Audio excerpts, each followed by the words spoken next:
All right, guys, what's happening? I just wanted to make a quick video to just kind of sum up everything from this hand, just to make it a lot easier than trying to, type up a long explanation of the things that I came up with when I was looking through Pio, and make it just easier for people who weren't in the thread originally, because things kind of got bounced all over the place, to just have a quick place to go to get the answers. And at the end of this short little explanation, I'll give the results.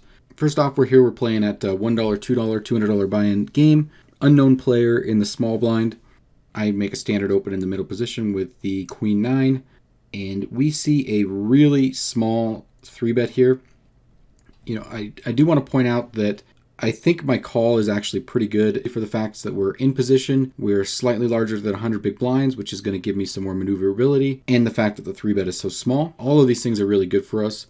But also these days, with people using smaller c-bet sizings like the 1/3, or on America's Card Room, the 1/4 pot c-bet is used quite frequently. And with players not being as aggressive in 3-bet pots as maybe Pio might be in some situations, giving us opportunities to check back and realize equity, or giving us opportunities to check back a weak hand on the river and not follow through with a third barrel bluff. All of these things are going to be really good for us. And when you combine all that, I do think we need to call here, even with a hand as weak as queen 9. If you are feeling like you're going to make a lot of mistakes, whether it's bluffing the hand way too much or calling it down way too lightly if you flop a top pair hand, or if you think that you don't really trust yourself post flop in a 3-bet pot, then sure, find the fold. But if you trust yourself and you trust your reads on the player pool and your experience in the game, and feel that you can take advantage of all those good factors that I mentioned, then I think we need to call here with a queen 9. And if you do some quick math calculations, you can, using Card Runner's EV or any equity solvers, you can pretty quickly see that it's just we have the equity. We have the odds and we have the equity. So definitely calling here. We get to the flop, and actually on this flop, running the Pio sims, the small blind player here is supposed to be checking at a pretty surprising frequency. It was just over 65% barely. And even with the quarter pot bet, they are checking that much. And so this is a spot where it is very easy to be over c-betting.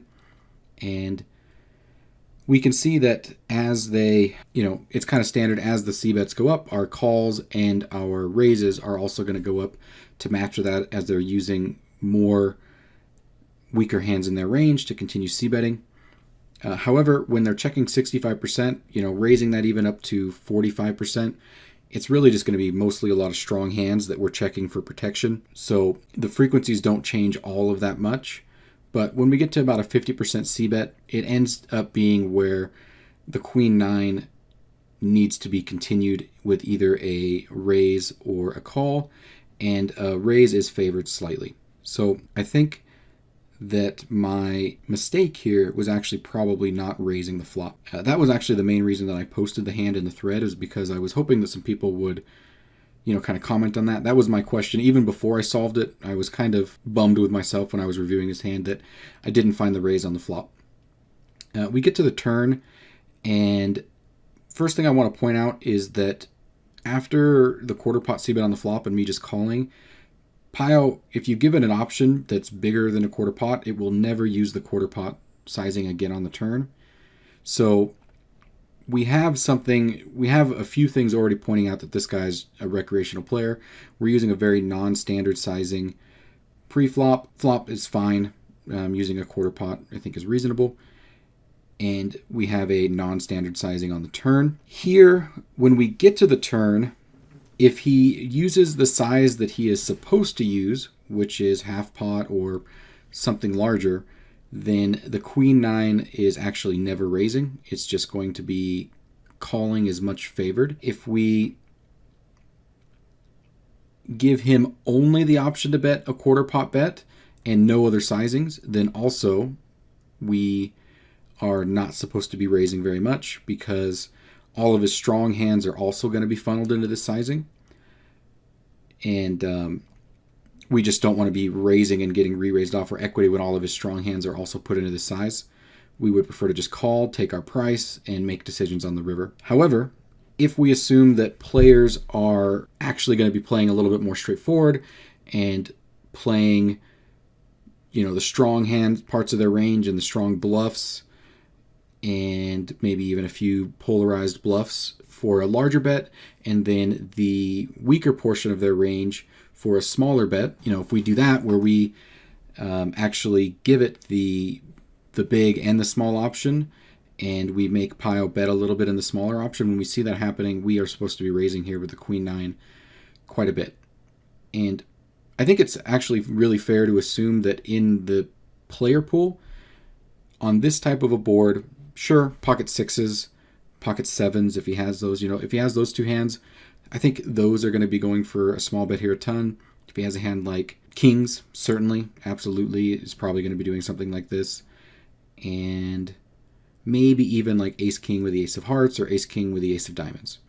Those are some hands that certainly fit into that range. But overall, when you look at all the other things like tens, jacks, nines, queens, and you can list off a bunch of other weaker hands that either don't want to bluff for a large sizing or don't want to bet for value for a large sizing, then I think this raise makes a lot of sense. And that's basically where I was at on this point of the hand. 1, I'm going to have a ton of King X. 2, he's really not repping very much King X when on a 2 flush board where I can have some decent straight draws and a whole heck of a lot of flush draws. He's repping quite a bit of weakness. I opted to go for the raise, and in that kind of situation where players are having 2 sizings and kind of basically betting the sizing that fits with their hand, we certainly want to be raising here with the Queen 9. And we do raise, and we get called. And I'm still giving him roughly the same range that he bet with, probably thinking a lot of tens and jacks and queens and some ace high flush draws and the other queen high flush draws with the hearts that can be beating me. A lot of those are going to continue with calls and sometimes continue with raises. So there's still a lot of stuff in there, and a few slow plays, obviously. Pocket sixes, pocket seven, pocket kings. Definitely slow playing. And we get to the river, and if we look at the range that we give him for the small bet and the call, when we get to the river, there's still a massive higher combo of other draws that miss that are either roughly equal strength or the ace high draws, and a massive amount of combos of lower pairs that I opted to continue with the bluff. And we do see that in the lines where we find Pio making the raise here with the Queen 9, it is always bluffing this river. So this is also a Pio approved line. The one thing we see is that when we raise here, Pio is folding a decent frequency of queens, tens, jacks. Not all of them, but it's folding those on some frequency of those on the turn. And he's actually getting to the river with a stronger range than probably what this player is getting here with. And Pio is still jamming on the river with the Queen 9 after the raise. And then what we see is Pio is folding pretty much everything but a king, and there's actually a decent amount of King X in the range here. And even Pio's calling with some, like the small frequency of, like, let's say he has ace 6 of clubs or something like that. I think some of those might call, blocking our full houses. But folding all pocket tens, all pocket nines, all pocket queens, jacks, all of those are folding. All the ace high flush draws are folding. And so that's why we do get to shove the Queen 9. So I think I went for a pretty reasonable play, and this guy took less than a second. Couldn't have been faster. He might have had the call any button clicked if it was very quick, but he ended up calling with pocket tens, and kind of left me wondering if it was a good bluff. And I think it was. We're supposed to put hands like that in a tough spot, and I think that's what we tried to accomplish. It didn't work out this time, but I like the play. Anyways, that was this hand. Interesting to hear if you guys have any further comments, feedback, questions from this pretty quick overview analysis. I'd be happy to hear it. And looking forward to seeing you guys in the next stream. Take it easy, everyone.